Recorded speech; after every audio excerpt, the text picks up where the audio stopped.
Թրիփ նախագիծը, որն իրագործվելու է Հայաստանի Հանրապետության տարածքում եւ Հայաստանի Հանրապետության տարածքային ամբողջականության, ինքնիշխանության, իրավազորության սկզբունքների հիման վրա վերջ է դնելու Հայաստանի շրջափակմանը։ Հայաստանի շրջափակումը ի դեպ հիմա արդեն մասամբ հաղթահարված է, որովհետև 2025 թվականի նոյեմբերից Ադրբեջանի երկաթուղին Վրաստանի տարածքով բաց է Հայաստան ներմուծումների եւ Հայաստանից արտահանումների համար, իսկ Ախալքալակ Կարս երկաթուղին, ինչպես տեղյակ եք, մայիսին բացվեց Հայաստանից արտահանումների եւ դեպի Հայաստան ներմուծումների համար։ Այժմ նաեւ Թուրքիայի ճանապարհներն են Վրաստանի տարածքով բացվում Հայաստանի ավտոմեքենաների համար։ Թրիփ նախագիծը սակայն ոչ միայն Հայաստան-Ադրբեջան ուղիղ երկաթուղային կապն է բացելու, ներառյալ Հայաստանի տարածքով Ադրբեջանի արևմտյան շրջանների եւ Նախճեվանի ինքնավար հանրապետության միջև կապը, նաեւ Հայաստանի հյուսիսային շրջանների երկաթուղային կապը Սյունիքի մարզի հետ Նախճեվանի տարածքով, այլև Հայաստանը ինտեգրելու է միջազգային երկաթուղային ցանցին։ Ուզում եմ ընդգծել, որ նախագծի իրագործումը բացելու է նաեւ երկաթուղային կապը Պարսից ծոցի եւ Սև ծովի միջև։ Իրանի, Նախճեվանի, Հայաստանի եւ Վրաստանի տարածքով, որը դարակազմիկ փոփոխություն է թե Իրանի, թե Ադրբեջանի, թե Հայաստանի, թե Վրաստանի համար։ Հայաստանն այսպիսով երկաթուղային կապ է ստանալու Իրանի Իսլամական Հանրապետության հետ։ Ուշադրություն եմ հրավիրում այն փաստի վրա, որ Պարսից ծոց Սև ծով երկաթուղին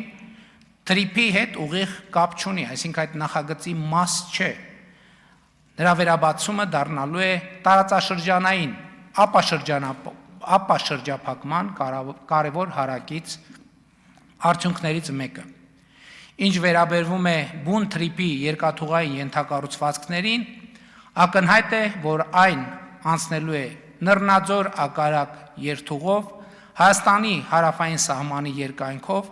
Արաքսի ափով խորհրդային ժամանակներում գոյություն ունեցած մեզ բոլորիս հայտնի երկաթուղու ծրագծով։ Այդ երկաթուղին Ադրբեջանի տարածքով Հայաստանը կապելու է Ռուսաստանի եւ կենտրոնական Ասիայի հետ եւ հասկանալի է, որ դրանով ահռելի բեռնափոխադրումներ են իրականացվելու հատկապես արևելքից արևմուտք։ Այդ բեռներն անխուսափելիորեն անցնելու են թրիփով Նռնաձոր ագարակ երկաթուղիով։ Հասկանալի է, որ ագարակից բեռները մտնելու են Նախճեվան եւ այստեղ է, որ մեզ համար ծագում է մի իրադրություն, որի կառավարումը էական նշանակություն ունի Հայաստանի համար։ Իսկ այդ իրադրությունը հետեւյալն է. խորհրդային ժամանակներում Նախճեվանից երկաթուղին Արտի մարզի երասք բնակավայրով մտել է Հայաստան եւ շարունակվել է մինչեւ Շիրակի մարզի Ախուրիկ բնակավայր, ապա եւ մտել Թուրքիա։ Ու մենք հիմա տեսնում ենք, որ միջազգային ներդրողները ոգևորված լինելով թրիփ նախագծով եւ ներդրումներ անելու մեծ ախորժակ ունենալով երասք Ախուրիկ երկաթուղային հատվածը շրջանցելու ուղիներ են փնտրում։ Փնտրում են սխեմա, որ բեռները Նռնաձոր ագարակ երկաթուղով Նախճեվան մտնելուց հետո դեպի արևմուտք ընթացքը շարունակեն ոչ Հայաստանի երկաթուղով, այլ շրջանցեն Հայաստանի երկաթուղին։ Սա մեզ համար մեծ խնդիր է, որովհետև նման սցենարում Հայաստանը մեծ եկամուտներ, ներդրումներ, պոտենցիալ, աշխատատեղեր, զարգացման հնարավորություններ է կորցնում։ Իսկ ինչու են ներդրողները, բեռնափոխադրողները, ապրանքներ վաճառողներն ու ձեռքբերողները ուզում խուսափել երասք Ախուրիկ երկաթուղուց։ Մի պարզ պատճառով երկաթուղու այդ հատվածը, թեև Հայաստանի լիարժեք սեփականությունն է, գտնվում է ռուսական երկաթուղու կառավարման ներքո։ Իսկ Ռուսաստանի եւ Արևմուտքի բարդ հարաբերությունները, Ռուսաստանի նկատմամբ կիրառվող պատժամիջոցները միջազգային ներդրողներին, բեռնափոխադրողներին եւ առևտրի մասնակիցներին ստիպում են խուսափել, դա ռիսկ համարել եւ ռիսկի չդիմել, ուղղակի կամ անուղղակի պատժամիջոցային սահմանափակումների կամ նման ռիսկ ունեցող ենթակառուցվածքի հետ աշխատելով, այսինքն նրանք համարում են, որ աշխատելով նման ենթակառուցվածքների հետ ռիսկի են դիմում։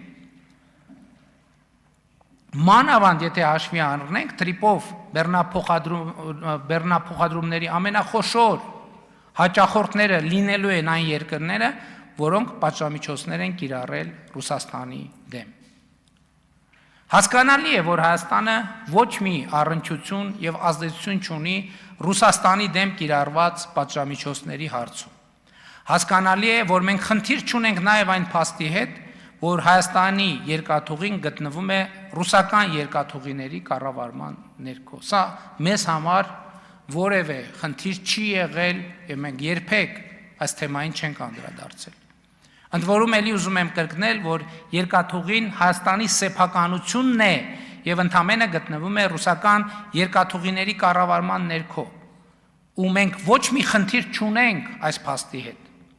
Մենք մեծագույն հարգանքով ենք վերաբերվում Ռուսաստանի Դաշնությանը եւ նրա շահերին,